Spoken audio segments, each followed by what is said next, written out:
നടി ഹണി റോസിന്റെ പരാതിക്ക് പിന്നാലെ മുൻകൂർ ജാമ്യാപേക്ഷയുമായി രാഹുൽ ഈശ്വർ ഹൈക്കോടതിയെ സമീപിച്ചു. പരാതിയിൽ രാഹുൽ ഈശ്വറിനെതിരെ പോലീസ് പ്രാഥമിക അന്വേഷണം തുടങ്ങി. ഹണി റോസിനെ ലൈംഗികമായി അധിക്ഷേപിച്ച കേസിൽ ജയിലിൽ കഴിയുന്ന ബോബി ചെമ്മണ്ണൂരിന്റെ ജാമ്യഹർജി ചൊവ്വാഴ്ച ഹൈക്കോടതി പരിഗണിക്കും. ഇന്നലെയാണ് ഹണി റോസ് രാഹുൽ ഈശ്വറിനെതിരെ എറണാകുളം സെൻട്രൽ പോലീസിൽ പരാതി നൽകിയത്. നടിയുടെ വസ്ത്രധാരണത്തിനെതിരായ ചാനൽ ചർച്ചകളിലെ രാഹുൽ ഈശ്വറിന്റെ പരാമർശങ്ങൾക്കെതിരെയാണ് പരാതി. രാഹുലിനെതിരെ കേസെടുക്കണമെന്നാവശ്യപ്പെട്ട് തൃശൂർ സ്വദേശി സലീം കൂടി രംഗത്തെത്തി. 2 പരാതികളിലും പോലീസ് പ്രാഥമിക അന്വേഷണം തുടങ്ങി.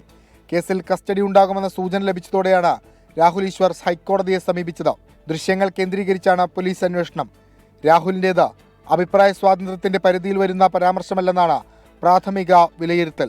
ഹണി റോസിനെ അധിക്ഷേപിച്ച കേസിൽ ജയിലിൽ കഴിയുന്ന വ്യവസായി ബോബി ചെമ്മണ്ണൂരിന്റെ ജാമ്യഹർജി ചൊവ്വാഴ്ച ഹൈക്കോടതി പരിഗണിക്കും.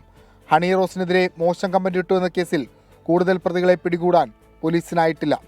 വിഷ്ണു സുരേഷ്, 24, കൊച്ചി.